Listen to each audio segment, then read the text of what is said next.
Hey everybody, this is David at Barnyard Bees. Coming out here, going through some of these nukes and splitting a few of them, and then some of them I'm turning into honey producer 8 frames, 10 frames and such. But anyway, if people are wondering, when's the best time to go through your colonies? Is it when it's kind of cool out, maybe a little bit cloudy? Or is it when it's the hottest part of the day where you're just dripping sweat, where it's so hot? And you would think the bees would be the absolute meanest at that time. Well, it's a complete opposite of what most people think. And that's a lot of reason that I can come out and get very few stings. Now, having a good gentle stalk is a great idea, and it works very well. But you could take the nicest stalk on planet Earth and come out on a dreary, cloudy, cool, rainy day, and they're going to tear you up. Now, the only time I've got stung so far today is when my hands actually accidentally touched the bees. But as far as them just attacking, they're not at all, because it's hot. We're in a honey flow. We're at prime time honey flow. These bees are happy, and it doesn't, you would really have to stir them up. Well, even that, I've been shaking frames and shaking off some of the old feeders, getting the bees off, and they're still not angry. They're about as docile as you could possibly get. And this is the time to go through your bees.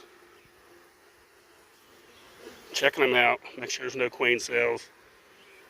Checking out the drone cells, seeing how many drone cells are in the colony.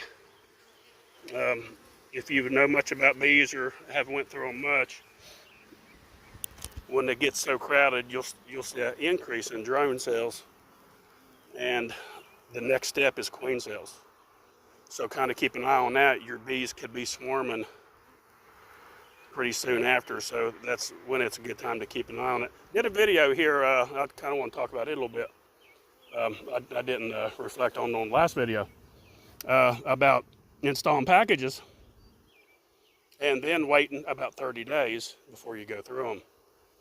Got a lot of negative comments on that. Look, I've been doing this for years, and I go back 3 days later and pull the queen cage out, make sure the queen cage is out, and I might do a mini inspection then. And I guess in the video I failed to really talk about that much, because I'll go in, I'll look, and I apologize for that. I didn't talk about that much. I just said 3 days later I go in and pull the cage out.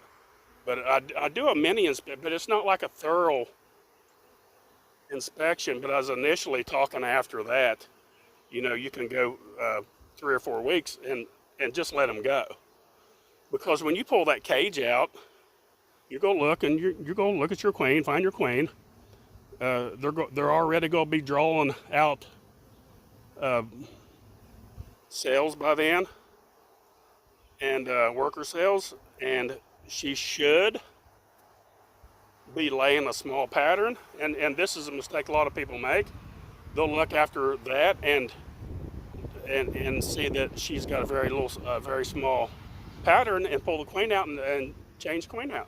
You can't do that. Look, if that queen has been in the cage very long, she's going to shut down somewhat. Of course she's going to shut down. She's in a cage, there's nowhere to lay. And it's going to take her a while to get back in balance again. So don't, be careful judging that queen even after a month.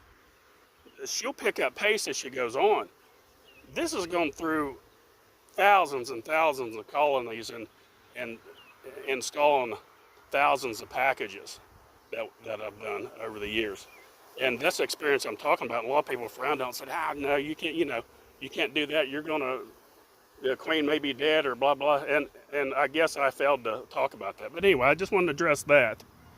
But going back to, I kind of got a mess out here, so kind of ignore the mess. I've been pulling out these nukes, and like I said, moving some of them over to 10 frame and 8 frame. So I kind of got a mess everywhere. But you can see I'm not in a bee suit at all, and they're super docile today. They're just, you can't beat it. Sitting out here watching the goose. He's down there. We got a goose laying or sitting. She's been on the nest, and the goose, he stands guard. He'll, wherever you're at, he'll stand and stare at you the whole time, like he's waiting on you to make a move so he can come attack you, but he never does. But anyway, back to the bees, and back to the mess. That's just a little video I want to put out today and explain, you know, and I got my veil. I do have the veil there. I did have it on earlier. I'll do that to test them out to see if they're gonna pop me, because I don't want stung in the eye. And if it goes good and they're this docile, I'll pull the veil off. Now, I'm not promoting that and telling people to do that. I can read the bees. I'm pretty good at knowing when they're testy and knowing when they're not. It's just a learning process. But anyway, that's all, folks. That's all I wanted to talk about today. Don't forget, click on the little bell, like and subscribe. Thanks for watching Barnyard Bees.